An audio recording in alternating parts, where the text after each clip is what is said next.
So today on the human side of scale, I'm joined by Eithne Devine-Hynes, the CEO of DeltaXignia. After taking over the business from its founder following 30 years of leadership, Etna is leading a bold new chapter of transformation, growth and innovation. With DeltaXignia now employee owned, she's navigating the challenge of scaling a business while creating a future where every employee has a stake in its success. So Etna, welcome to the human side of scale. Thank you very much, Natalie. Happy to be here. It's great to have you. Thank you so much. So I'm really curious to just kind of start at the beginning, really. I want to kind of understand more about how people started on the journey, how that evolved, where the beliefs came from. So maybe if we go to the beginning, to what it was like as a child for you, what you were learning early on, and whether this was a path that you ever envisaged that you'd be on, or whether you kind of fell into it like most of us do. So I grew up in a, let's say, developing country at the time, Ireland, back in the late 1970s. Yeah. Um, very, very religious, very Catholic. I was taught by nuns as a child. Wow. And some of the imprint there actually is really helpful. I can sew because I was taught by the nuns things you Right. need. But obviously, young girls were taught to sew. Young boys Mm, were taught something else. And in the schooling system, then the boys went off to a different school age 7, and the girls were left. They separated them at that point.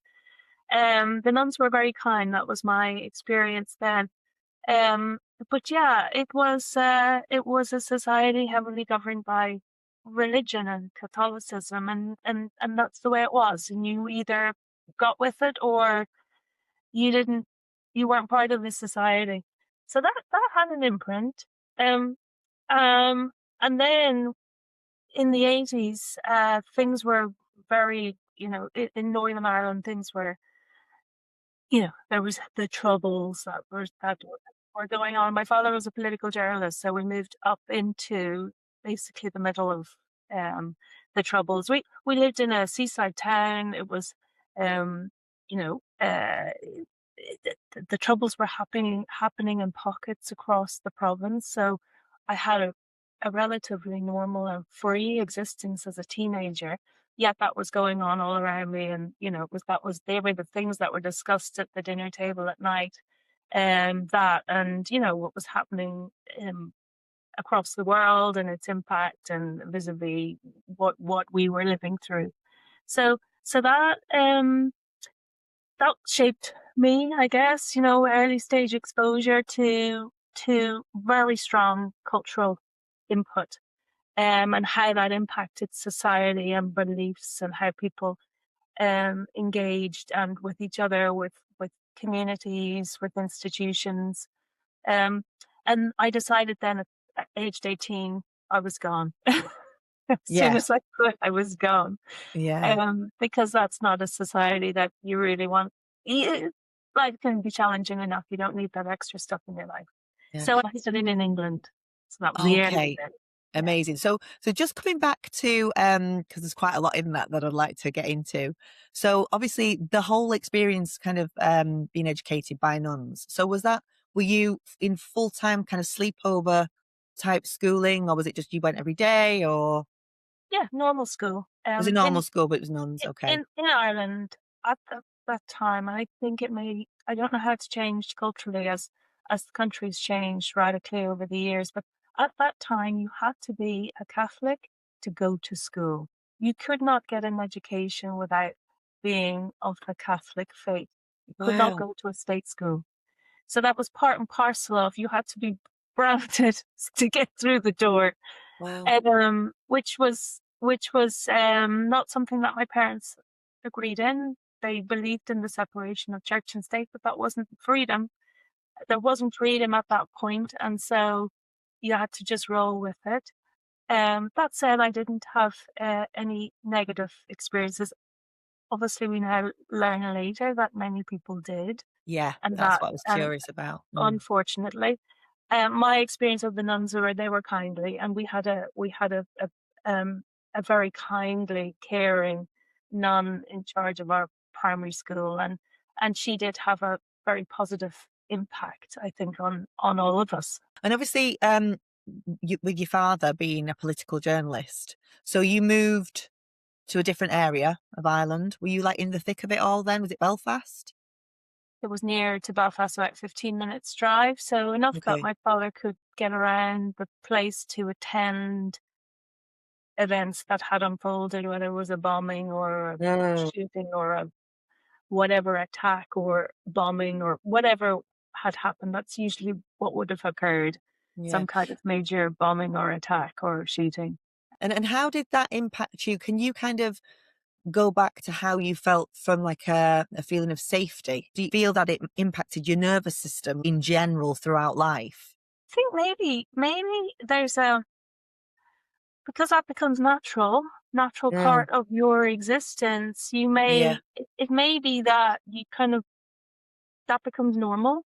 Yeah. Um, um, and so that ability to stay steady as things are happening around you maybe strengthened because of those early experiences. It was very normal when I was a teenager and I studied in Belfast. That at that time there was a cage around the city centre. You couldn't go in or out of the city without being searched, bag searched, body Right. search. It was normal for, they weren't tanks as such, but they were armored vehicles with soldiers with guns sticking at the top of these armored vehicles who would need to stay engaged and attentive in their work, would need to sight people on the street. So you could be sighted by a soldier doing his daily job.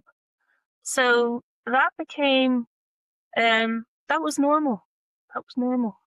But I do remember very vividly uh, a very unfortunate incident. One afternoon, I was in class, an English A-level class, and I remember hearing sirens and the whole city going off around us. And to get from where I was to the train station to go home, I had to walk through where the event had happened. And unfortunately, that afternoon, gunmen had gone into a booking shop, a betting shop, where men of whatever age were enjoying an afternoon's uh, bet on whatever sport they enjoyed, and they were all murdered. Wow. And that was the end of it for me. I just thought, I actually can't do this anymore. Yeah. This is really difficult. Yeah. So I decided at that point that I needed to leave and that I would Mm. make my home elsewhere and find a global voyage of discovery to see where else I would make my home. Yeah. Well, I remember when we initially had a chat about whether you wanted to do the podcast, and you'd mentioned that you're really interested in sort of psychology and transformation. And one of the things that we touched upon was that you had a really good understanding of what projection is from early. So from these experiences. So can you maybe just share like an example of how that idea came on board when you first kind of said, "Oh, right, okay, I understand what that is," and how maybe people do that in obviously in business later on? Yeah, so that became a kind of normal understanding for me as I moved from Southern Ireland to Northern Ireland, and Northern Ireland being culturally quite different, with two sides of the community. And coming into that community from where I came from, with the name I have, identified me in people's minds as being, that they would understand precisely what my background was, what my politics may be, what my religion may be, what my belief system may be. Just by looking at my name or understanding where I had been born or where I came from. And so projected onto me then were the things that those people had understood, the boxes that I would tick without actually asking me if that actually is that my belief, it is that my background, and what are my perspectives on the world. Um, and that was early stage. And so early stage, maybe some of what they assumed may have been right. But then people grow and change and travel and have experiences, and life unfolds for everybody, and people can change quite radically from where they started, or not, as the case may be. But those projections that from that early stage would no longer be valid because people have changed, their perspectives change, their politics change, belief systems evolve over time. So yeah, I became early stage very aware of projection and what Yeah. people believe of you. Yeah. And there must be kind of a level of frustration with just people making those kinds of assumptions. It's like, there's the label and, there's actually a human being under here. And Yes. there's so many different areas of life where people do that, isn't there? Um, yeah, we could probably list many where that happens. But I think when you're really on the receiving end of it, it can be incredibly frustrating. Disappointing sometimes too. I have had experiences where people I have grown up with, who I went to school with, who who I believed, we grow up, we come from the same place, we shared these experiences, and later in life discovered that actually I was other to them Mm, because I was always perceived as other to them. And that came later because I wasn't old enough to understand it growing up. But then in returning to where I had lived for a formative part of my life, I discovered that perception of otherness that had always been there, but I hadn't noticed before, and that was a bit disappointing. It has to be said because yeah, othering people is it's something that I actually um work in my life work hard to not do to other people. yeah. It's kind of sustain. It's just creating a bigger and bigger gap, isn't it? And Right. that feeling of like separation. Yes. Yeah. Um, so with reference to moving to England, and obviously you reached a point where it was like, okay, enough is enough. I'm going to do something else. So what was the next step then? So you moved to England. Were you on your own then? Did you move on your own? Yes. Yeah. Wow, it's quite brave, isn't it? What's it? 18. Off you Wow. go. Go and study.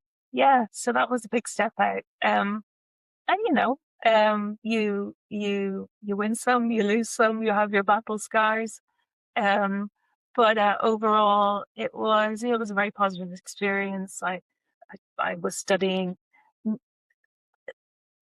actually, probably within the greater London area. It was easy enough for me to access the London Underground, even though I was out in the countryside.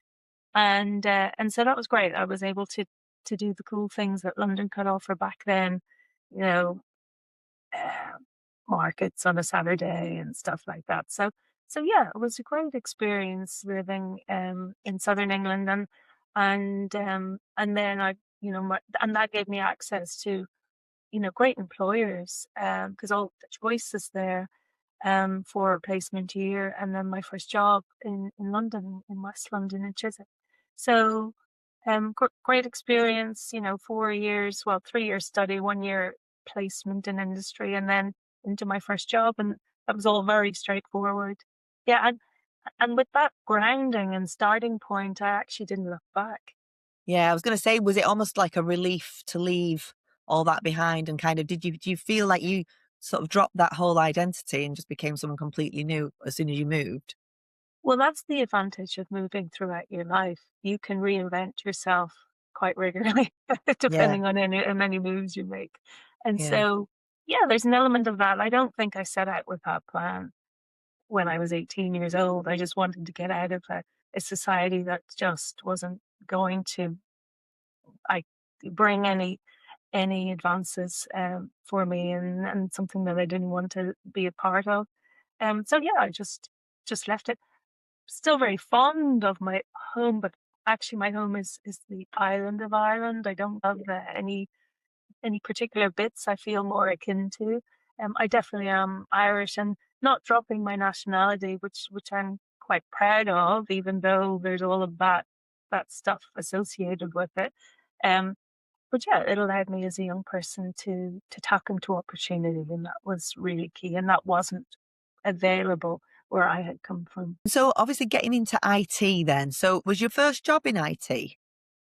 Yes, I've been in IT all of my Or the life. whole way. So was Yeah. that like was that an accident or was that the placement or It was a placement. So initially a placement from my university for that placement year. And it was with Dun& and Bradstreet at the time, and they owned wow. this market research company called DataQuest. It's since been sold on, and DataQuest was then acquired by Gartner Group. Uh, Okay. so, so yeah, I my placement there, which I did a year, and then worked part time while I finished my studies. And then as soon as I came out, I got a waitressing job for all of about 1 month, and then I was hired by the competitor, International Data Corporation, or IDC, Oh because it's a wow. small community, and if you've made an impression, then you'll be snapped up. So joining those kind of organizations, you know, as a woman in tech in the 90s, is it still the 90s, yeah? I think you must Yeah. be the same age as me. So what was that like? Like what was that like? And what was your first observation of culture and the way things worked?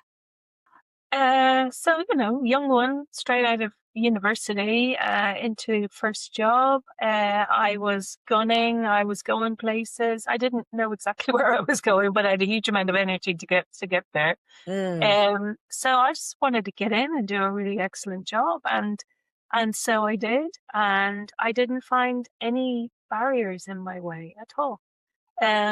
Not as a young woman. yeah. Um, Probably because I was just at the bottom rung of the ladder, and so that was fine. I was, getting on with it. So I worked in IDC. I then realized that actually I didn't really know my audience who I was writing for, and I needed to go and check that out. So there was an opportunity at SAP, Mm, which was similarly in West London, just further out, and I decided that looked like an amazing company.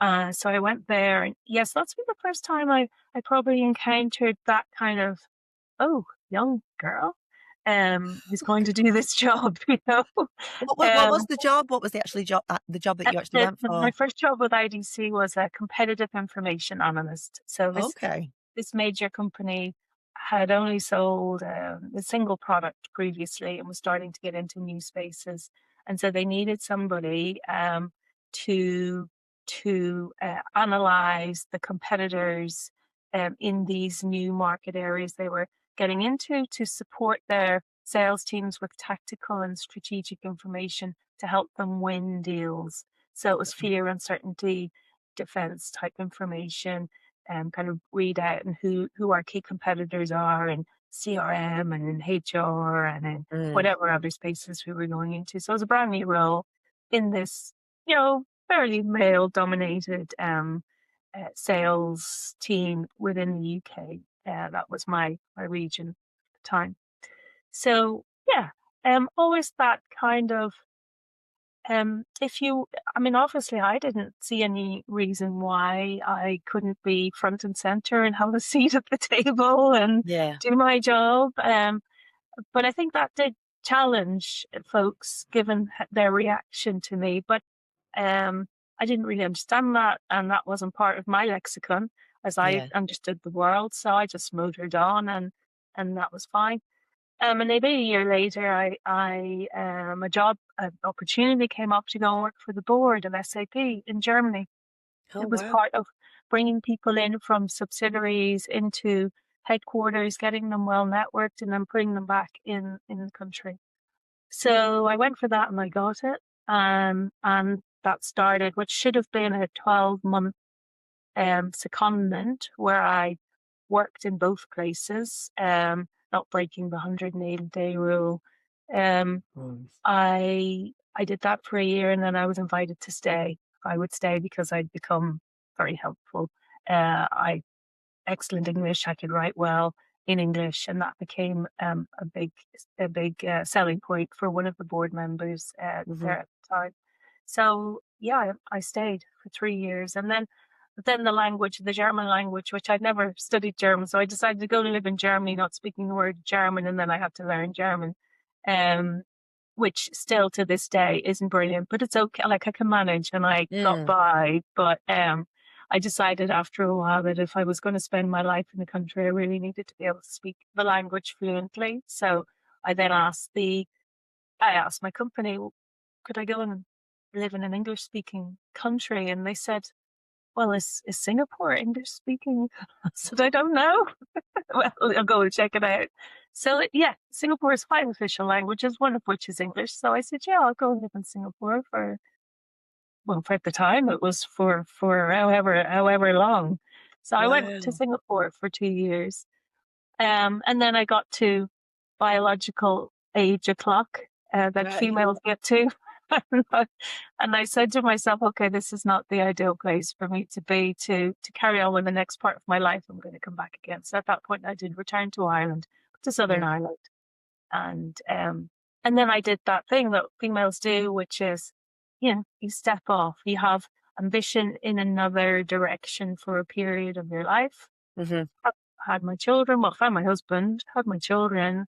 And then as soon as my second child was born, I decided to go back to college and I'd do my master's. So I had my 2 babies, my Right. husband, and the master's, which was done part-time, evenings and weekends. So you didn't have much on then? Not at all. But here's the thing. I mean, they used to say behind every successful man is a what is it? A successful woman. Successful woman. Behind every successful woman is a successful man. Oh, It works nice. both Yeah. ways. I couldn't have done it Yeah. without my husband. So did you feel that when you had your children then? Because obviously, there is we kind of conform, don't we? I guess there's this idea of, well, this is just what you've got. This is just what you do, and we want to take time out and go and have the children. Like, did you feel like you were kind of really wanting to get back to work? Like Yes. after a bit, I Yeah. did, yeah. Yeah. It's like this is all well and good, but Yeah. oh, I love my children, but I am a much better mother when I am mentally yes, engaged and yeah. challenged. I have to be mentally challenged. Yeah, I really feel that. I really feel that.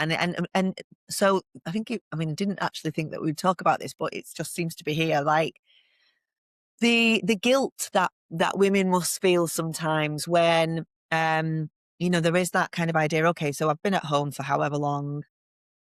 This isn't actually doesn't feel like it's stimulating me enough, or there's just not enough Oxygen. creativity, or yeah, well, yeah, that as well. There's just too much picking up stuff, and and cleaning, and I think you can feel like you lose yourself, and you even like you drive and what switches you on. But obviously sometimes making that decision to go back to work comes with a little bit of like, ooh, in this kind of mother's guilt thing. Did you have any of that? Did you experience any of that, or was it just a very clear, okay, I need to do this? Uh, so for me, it was very clear. I took my 6 months Mm, of maternity leave that was supported at that time. And then I went back to work with both children. So 6 months back to work. yeah. Um, and with the first one, I did downsize my job into 3 days, which just meant I was working much faster for 3 days. Yeah. Um, and then 4 days. And then I actually managed to get a different job after, I can't remember that, but anyway, I moved to Dell Technologies, and after 1 year, I could actually do a lot of remote working, which Right. meant that I could, because with a commute, you know yourself, you're commuting, it's an hour and a half to work, an hour and a half home. That's three Mm, hours a day that I couldn't spend with my family because I yeah. was on a plane, train, or whatever I was on. I Mm, wasn't normally on planes at that time. It was more trains that didn't work very well, so it'd take even longer. So when remote working became a thing that was an option, that was like, okay, I'm going with that because now I start to get my life back. I don't have to mm, lose, you know, a day a week traveling. I can work full time, but have that day that I lost um, commuting with Yeah. my family and with my Yeah. children. Isn't it? It's like um having that flexibility enables you to do your job really well Yeah. because you've got the best of both. Whereas when it's too fixed and you have to be, I do feel for people who are, wanting to get back to work or have to get back to work and then have got the whole, got to be there at a certain time in the morning, home for a certain time, like good morning, children, good night, and that's it. And Yeah. they're not seeing them. And like, that's heavy. That's heavy as a mum Yeah. to carry, I think. It is. And Yeah. I think that, employers that recognize that they get the best from their people when they allow that flexibility and they trust people to do their jobs Yes. whilst allowing them to kind of to function in their home life as well. That seems really important. And the guilt isn't just a mum's guilt; it's a parental guilt. Yeah. Myself and my husband both had Yeah. the parental guilt when we had to drop our beloved baby son off to childcare. Just Mm, as soon as they opened the door, here's our kid because we've got to go. I know. Yeah. It's 7 o'clock in the morning, and you weren't getting back until 6 p.m. That was, and It's tough. we both felt it, that guilt. So as Mm, soon as we could find another way to start to ease back time into our lives while still earn as much money as we possibly could yeah. to make a good life for ourselves and our family, and we did, and we made those choices. I think it's always quite interesting to see like how the balance tipped completely the other way when we went into lockdown. And you'd see people kind of trying to have calls and like babies crawling across the floor.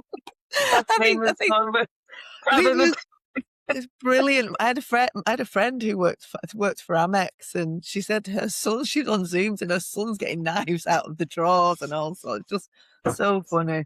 But yeah, I mean that's like the other side of it. Like we don't want to go completely to that. But yeah, I think a no, balance is nice. A balance is yes, good. Mm, absolutely, yeah, and it's finding that balance. I mean, I find like the company I run right now, I think we're okay for the moment, but I think we need mm, to seek more balance. I wouldn't go back to full time at work in the office. yeah, For us, that's it's not needed, and that's not balance. But I think there is a little bit in between where we can find a bit more engagement, a bit more of the, what do they call it, the water cooler connection. conversations, Yeah, that connection. connection. Yeah, Connection. I do think that we need that as well, for sure. yeah. Did you have an idea in your mind as to what you wanted to be, where you wanted to get to? Because obviously you're in a CEO role now, and we'll come on to that properly. But did you ever envisage that in your journey? Did you have like a set goal, or was it just did you kind of go with the flow around what felt good? Went with the flow, and I Yeah. took every opportunity that was put in front of me. Now, I have seen people in hindsight, I said yes to everything. Some Okay. people are much more purposeful and will say no and shape more their experience and exposure. That's not something I did. I just said yes. And I can see why both avenues are important. If you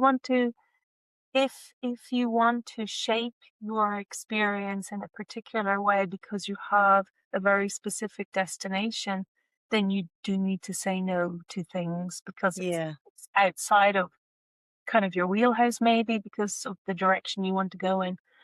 I was much more curious and open, and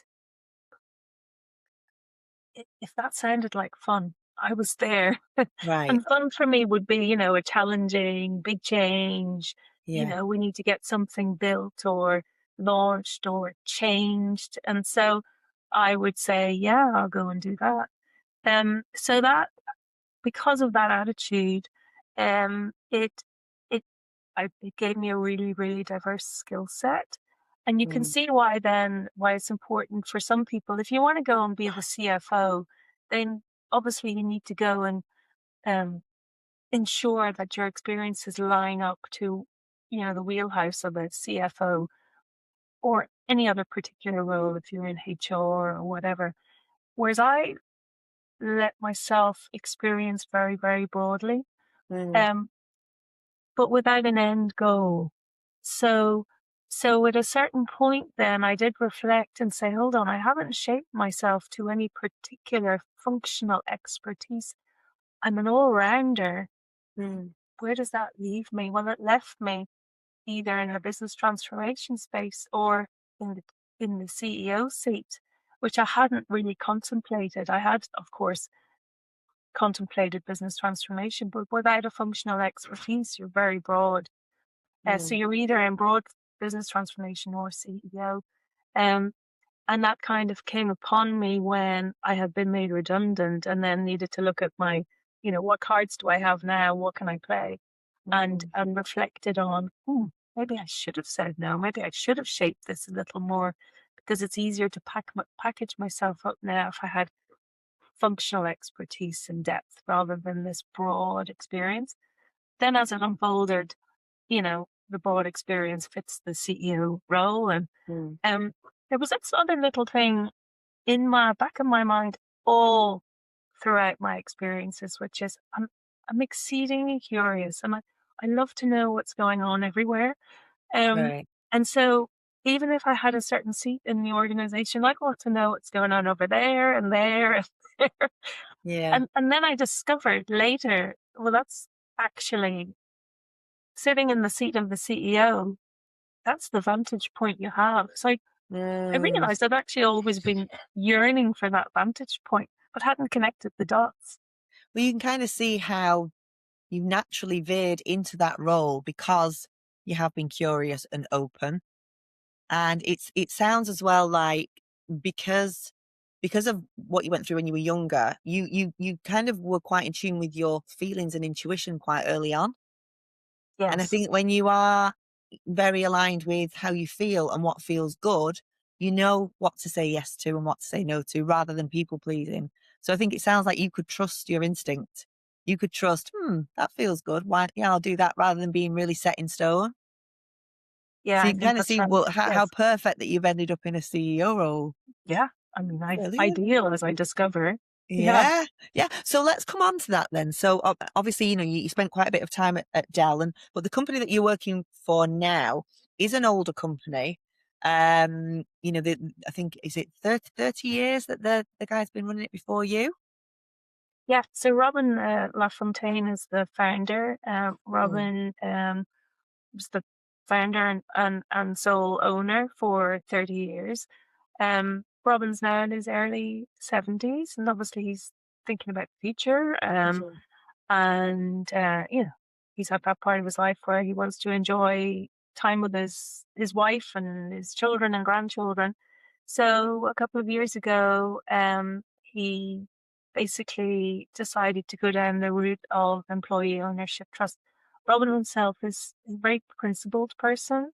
Mm. Um, and so it was very important for him to find a way forward for the company that retained the culture and also um, gave some security to the people who had been loyal to him for many years.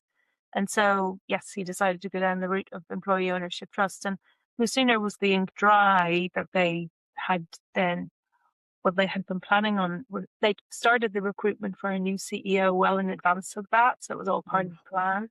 So it was a 6 month kind of competition, if you like, to search and then decide on who the new CEO would be. And towards the end of that assessment period, they signed the all of the paperwork for employee ownership, and then handed that basically that new company to the CEO to take it forward. Mm. And so what is your remit then? Obviously, your older company, are you transforming it into a different kind of company? Is there a lot to do on the culture? Like how big is the job? So it's a pretty much a uh, from the ground up, we're transforming everything. Hmm. So the company used to be called DeltaXML Limited. It's still now legally that's the name, but it's now trading as DeltaXignia. So that Hmm. was one of the not one of the first things I did, but within about 6 months we made that change that needed to happen for the rest of the change to follow. So i- some of the changes are typical of founder owned led. and then that transition into the future. Founder-owned and led companies, typically, if the ideas comes from the founder's head, Mm, and everything that the company invents and makes starts here in the founder's head mm, or within the people, rather than an outside in customer wants. So there's some very basic changes that need to happen in founder-owned and led companies as they transition. It also, Robin was a very technical guy, software developer, highly technical. And so everything that came from him flowed to the market in a very technical way. So, and I come at it from a completely different perspective. Large enterprise experience, very broadly exposed across many mhm, functions. So I'm looking at the software and our solution in terms of what it does for large enterprise. What are the use cases? How can it be adopted? What are the outcomes? What are the results? What's the business impact in terms of productivity savings and so on? So I come mhm, at it very much from a business angle. So we completely pivoted the go-to-market through a different story. Um, the technical message is still there, but it's much more about business outcomes. Um, a 30-year-old company also has a lot of legacy. So this was a 30-year-old code base that mm, needed to be modernized, componentized for the future. We had 8 products, which so we basically completely reinvented the solution. And actually, that's going to launch at the end of July. It's called Delta Nova. So that's the oh, wow. result of 2 years of reinvention work of our code base, of our capabilities, what we offer our customers. And so it's our entire portfolio packaged up into a singular solution called Delta Nova. And then we basically engage with our customers to understand what they need. What Mm, formats do you need? What capabilities? What's your use case? We'd suggest this, that, and the other things that will be helpful for your use case. And we build what we, we basically take from Delta Nova what they need to support their mhm, use case. So very different way of selling, solution selling. So from the ground up, when we changed the name, we changed all the marketing, mm, um, and then a lot of the management team changed as well. So new leadership in the company, mm, and now we've got major body of the market facing work done within that 2 year time frame, and now we're going internally. Now we've got ongoing business transformation work as we integrate systems, as we automate, as we introduce new technology. And so that's going to be ongoing piece of work as we pick our company up and evolve it into the future. So it's mm, been a huge exercise, but a lot of fun. I mean, everywhere you go, mm. there's something we need to reinvent and rethink. And that, for me, I mean, I love doing that work. How do you find working with an organization, like you say, quite a bit of legacy stuff? People probably been in the business for a very long time. Um, with other companies that I've worked with, CEOs, or where there's quite a bit of change. I know culturally it can be quite challenging to come in new, not work your way up through the organization. You've come in brand new CEO. How do you deal with kind of resistance to change within the organization and build the relationships with the people that have been there for such a long time, who kind of probably think sometimes, what does she know? You could potentially have that mindset, especially at the beginning. So like how do you kind of open those conversations up to enable people to be a little bit, open and honest with you, and kind of drop the barriers? Yeah, so this story unfolded, timing wise, very fortuitously. The signing of the EOT, that chapter, with Robin stepping away and one of Robin's right hand men going into a new career. Um, there was a there was a managing director whose job it was for 3 years, pre-sale, to get the company ready for sale, and he was Mm, stepping away. So he had a natural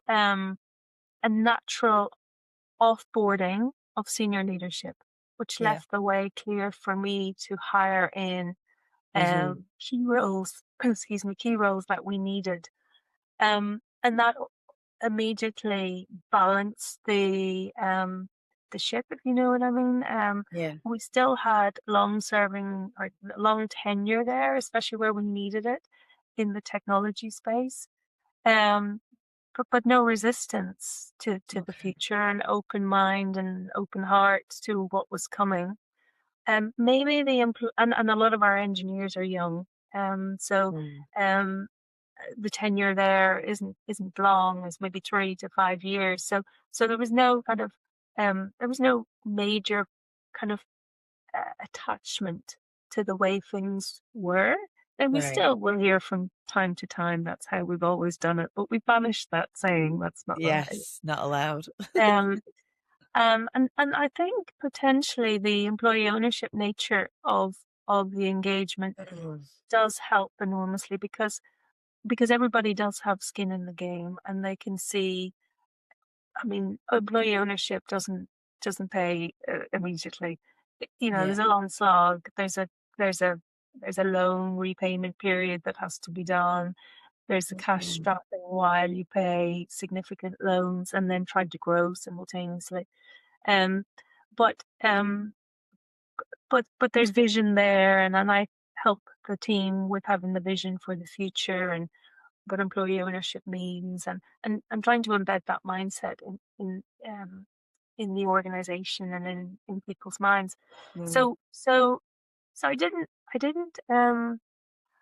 feel like I had major challenges. I think maybe you know the founder relinquishing his baby is probably one of the hardest pieces of it. Yes. It's a huge emotional journey that a founder has to Mm. go on, and that's maybe when you look at it, you'll never see this in a textbook, and nobody's going to be able to take that and turn it into an emotional story, into a chapter in a business book.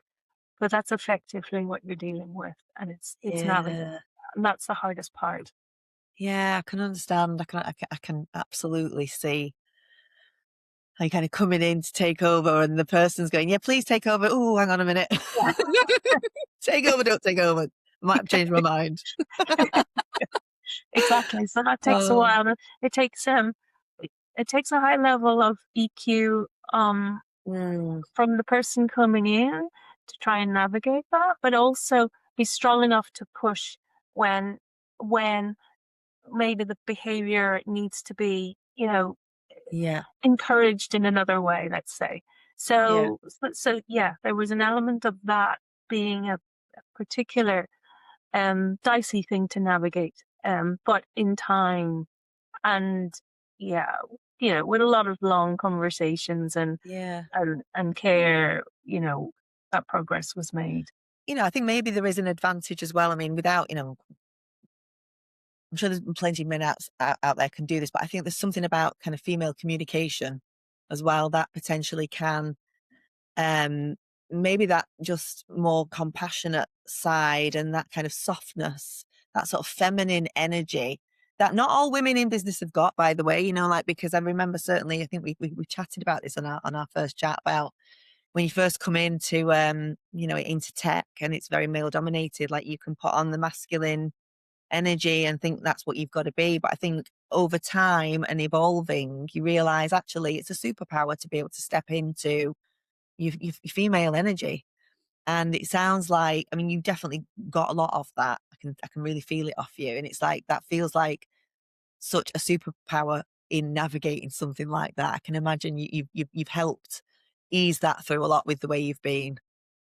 Well, it's wonderful to arrive at a time in my life and a place in my life where that does become a superpower, because I felt for Yeah. many years it was a weakness, and because it Yes. wasn't, or yeah, probably not that well appreciated in many of the places that I had worked, Mm. and would be seen as a weakness. Yeah. But I arrive at this juncture and point in my life with that particular challenge, and it's absolutely a really key strength, and one that actually Robin would quite openly say that Mm, that is probably, yeah, the fact that, that have that kind of female attitude has been mm. probably a key part in helping things forward. But I think as well, it's the journey that that you've been on and the maturity as well allows the two things to work together. Whereas when you and I first started out in tech, that aspect wasn't really allowed to be seen. We didn't even know how to show up in that way. So it was Yeah, almost kind of hidden, or certainly not something that we could think we could, just allow. yeah, But obviously that comes with experience and being confident enough to speak our truth as well, which I think is it's about time we all did that, isn't it?